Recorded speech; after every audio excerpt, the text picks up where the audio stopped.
Good afternoon, everybody. I'm Simone. I guess most of you know me from Stanford, but I just joined Cornell as faculty, so I'm very excited. I'm also looking for 2 postdocs if anybody is interested, so look at the Career Center if you like, and there's a job ad. Yeah, I'm excited to see so many young people here because I think that's what my talk is geared towards, to teach a few things, and then I have some advanced topics at the end. So I have interest to declare with Ingenuix and GE. So today I'll be talking a little bit about the basics of electromagnetics. I saw that there aren't many talks in this session and mention these things, so I thought that would be a good introduction, and it leads us to why we actually do need simulations. Then I'll show what these models look like, what we can do with them. That is not all we will talk about. I will also mention RF safety and how simulations help us there. And then the talk will conclude with a few other topics because I believe that not only RF is very well suited to simulation in the MR environment, there are lots of other things that we can analyze, so that should be exciting. All right, so of course we will start with Maxwell. The MRI is based on a time-varying magnetic field because this is the signal that excites the spins in the body. And inherently through the laws of physics, this time-varying magnetic field results in electric fields, and these electric fields in turn cause spatially varying B fields. So according to Maxwell, we really can't have this time-varying magnetic fields without the electric fields, and you can see actually what we deal with is a wave problem. So yes, we have an electromagnetic signal. And because this time-varying magnetic field is part of an electromagnetic field, as I said already, we have this spatial variation in the B field, and that's what's really so important to our topic here today. What this means is the B field also has nodes and maxima, so it varies a bit in amplitude over space, and these mostly occur at multiples of a half wavelength. And the wavelength is related to the Larmor frequency, so the higher we get in frequency, the lower this wavelength gets. And what additionally happens here is that when you have tissue, the wavelength gets even shorter because tissue has high dielectric permittivity. So what does that mean in practice? If we look at field strengths of different kinds, at 1.5 Tesla, we have about 52 centimeters, which really means not very much. So over the length or width or so of the body, there isn't that much variation. But even at 3 Tesla, we're already at 26 centimeters. And if you look at the half wavelength, there are going to be minima and maxima at 13 centimeters. So we can have fairly significant variations already over the, dimensions of the body. At 7 Tesla, we're at 5.5 centimeters for a half wavelength, and that's starting to be a problem even in the brain. So this is really what we should keep in mind throughout this presentation. In practice for the brain, there are some examples here. At 3T, we don't see very much variation, but at 7 Tesla, we can see roughly minima and maxima occurring. And this leads to image shading in the final image. So that's a big problem because radiologists don't like that. So another topic is polarization. Really what we want is to excite the circularly polarized spins in the body. So if you look at the blue curve here, that's really what we want to have as the B field. If you look at it from the side, it describes a circle, and looking inside the bore, we get this really nice distribution, ideally, where all the spatial points in the bore exhibit this circular polarization. So that's what we really want. Now, I'm not sure what these. So.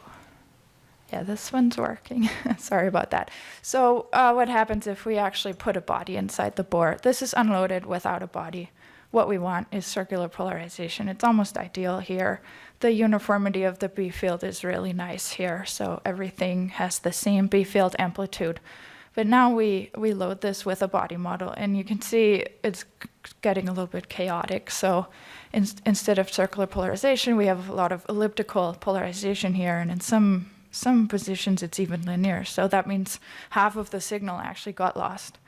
And then you look at the distribution here, it's anything but homogeneous. So what that means in a practical result, as you can see here, that's 3T breast MRI. The left breast gets a lot higher B1 intensity than the right breast. And in terms of the image, that's what it looks like. And that's not very good. Radiologists would like to change that.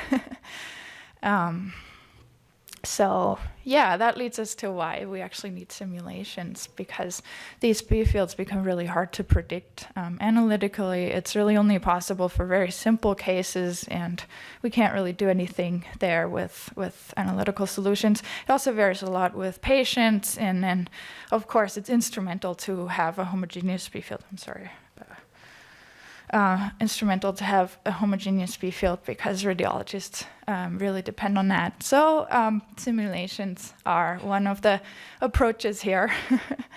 So, well, we have a lot of things at our disposition here. So one of the really nice things that the MRI world has developed are these realistic body models by the IDES Foundation, usable in Sim4Life, and they have so many different models by now. They describe a large variety of organs, tissues, nerves, blood vessels.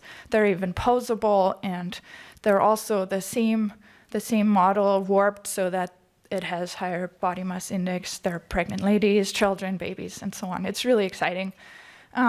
So here's an example that uses a body model like that. And that's, again, the breast MR example, because I show that throughout the slides so that you can connect the dots a little bit.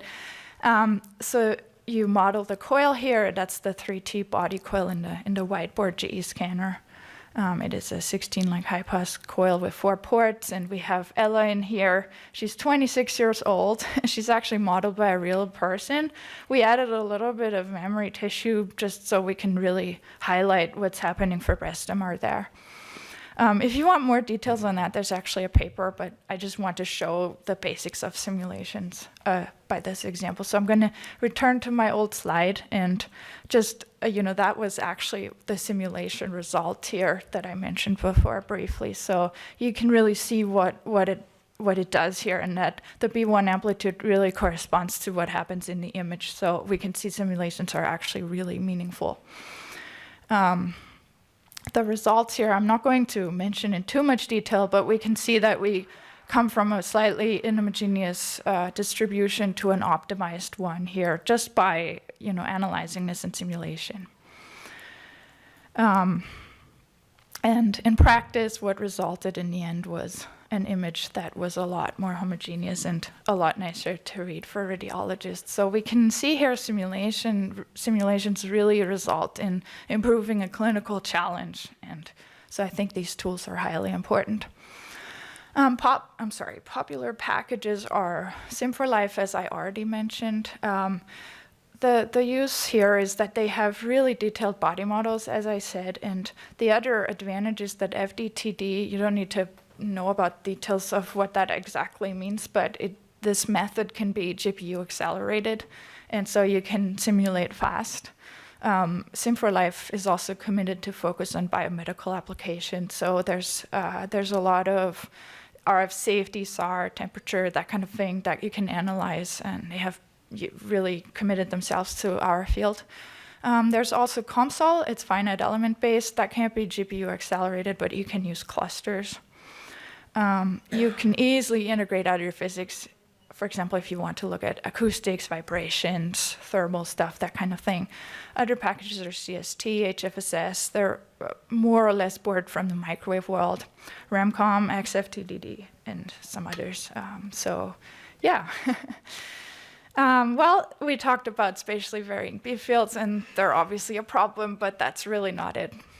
Even more important might be RF safety, because this can actually cause problems in the body.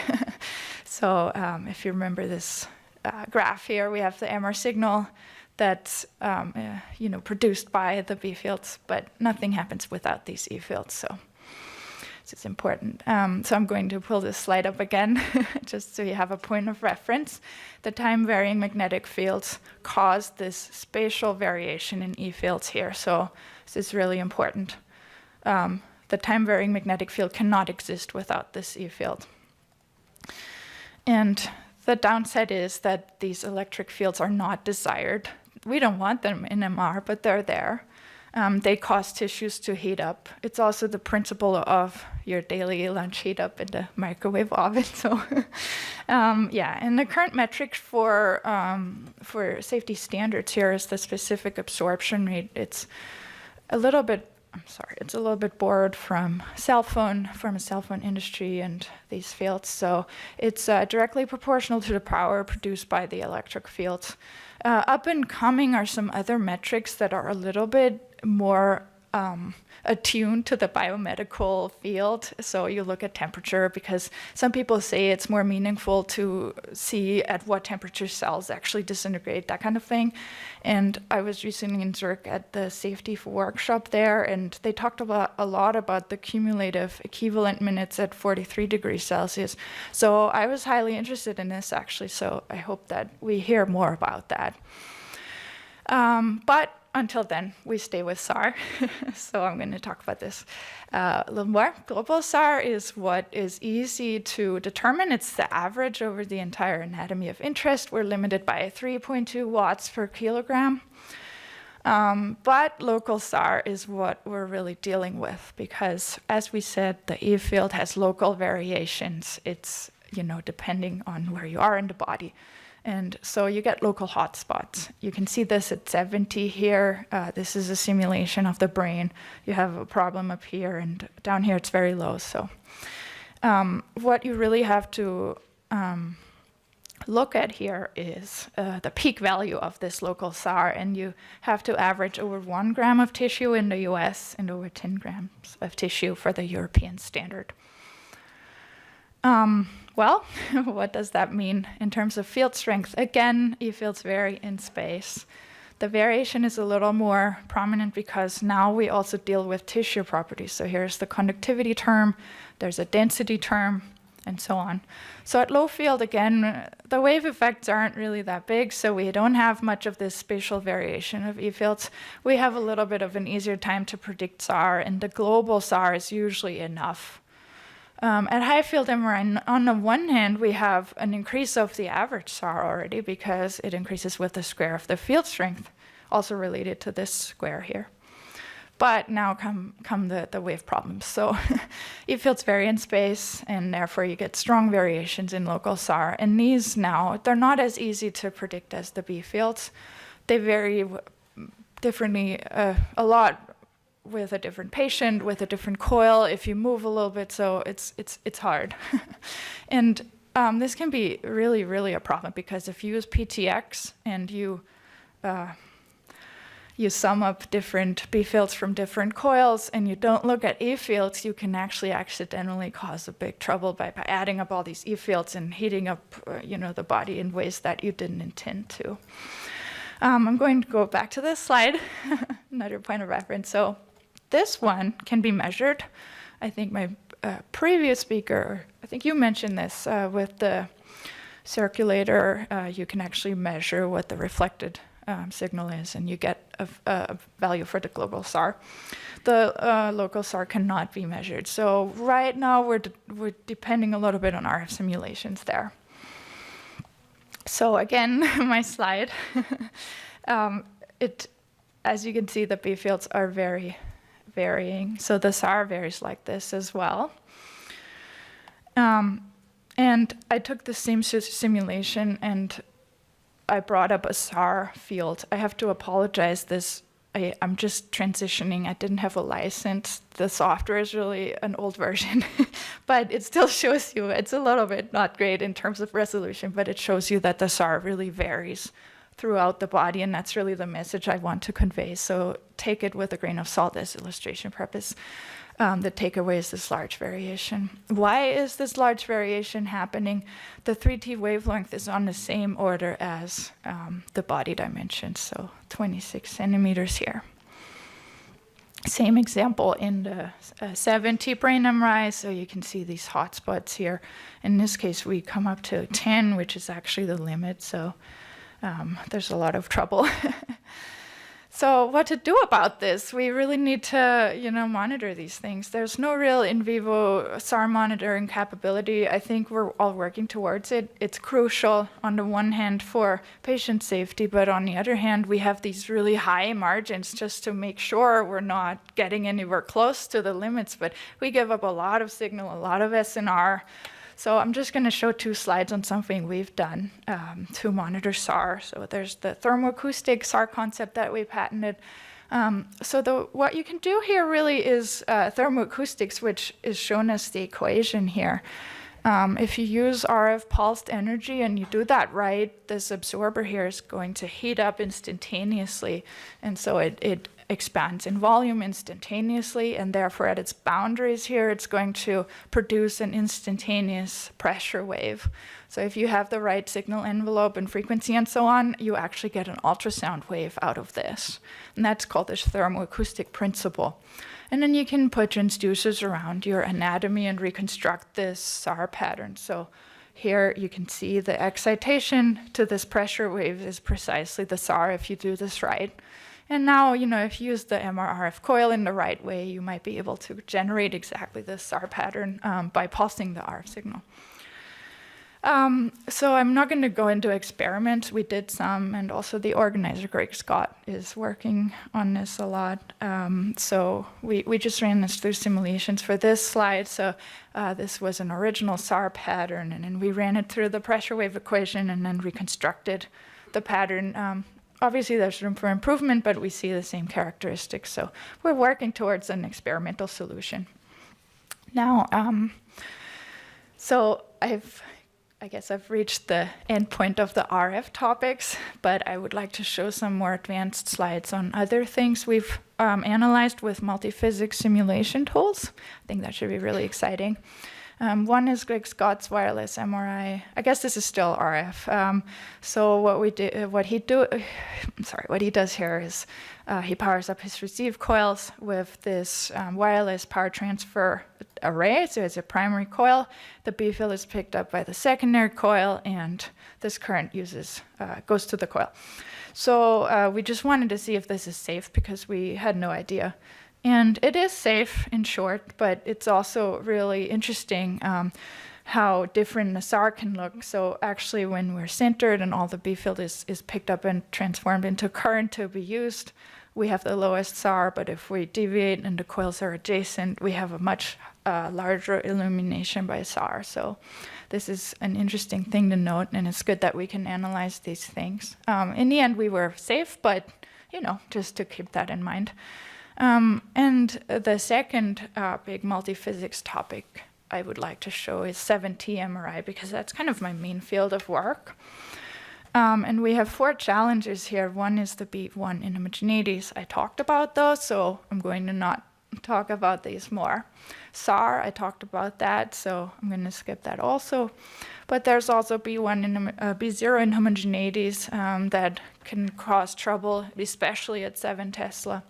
And then there's acoustics and vibrations and cooling requirements that you have when you use gradients at higher field strength. So I'm going to talk about that a little bit. So the B0 inhomogeneity, the challenge you have here is actually that the B0 field has to be really homogeneous. And even just the air cavities in the body, as you can see here, cause the signal to vary enough so that you actually need some correction. And with MGH, I've worked a little bit on RF shim coils. So what they do here is they have their receive coil, and then they add a DC path by adding chokes. And then one thing we worked on together was to find a suitable technology of coils that works at 7T, because this one with just added chokes caused some field distortions and other things that weren't so good, and we needed more chokes because more capacitors. It's a long story, but it didn't work so well. So we tried different technologies. One was concentric to separate out the paths of DC and RF, and the other was a coaxial solution. And I don't want to go into too much detail. I mean, these are all published, but we really benefited from looking into this by simulation first, and then experiment kind of confirmed all that. And I guess the second last topic is MR acoustics, which is also really, really nicely answered by simulations. So the basics here is that if you have a gradient coil here shown in green, you have a time-varying current on this gradient coil, obviously, and this time-varying current is in a strong magnetic field. So obviously, current and field creates a Lorentz force. And because this is time-varying, you start to have vibrations because of this Lorentz force. And so these vibrations at the Bohr wall actually translate to a pressure change and therefore a sound wave. So the structural vibrations are actually a weighted sum of all these different modes that the coil can take on. So, it can be an ovaling mode and all these types of things, bending, breathing. And then, you get a sum of all of that as the final spectral pattern of vibration. So I used COMSOL to analyze all this. We have a head gradient insert here with a hard acoustic boundary as the Bohr wall. We have realistic wire patterns. Here the Z gradient is shown. We also have the outside of the Bohr shown as infinitely extending air. Here are the Lorentz forces that are simulated, and this should ideally show a little bit of the acoustic wave propagation if it lets me. So, well, I don't know about that. Okay. I guess I can give it a minute, but I can talk a little bit until this loads. I'm not sure. Do you want me to do anything? What we did here was we had a paper on really realistic description of what acoustics look like in the MR scanner. We also had the advantage of having very good computational tools that people 20 years ago didn't have. And so we were able to really accurately prove that the experimental acoustic sound pressure levels were produced by simulations as well. And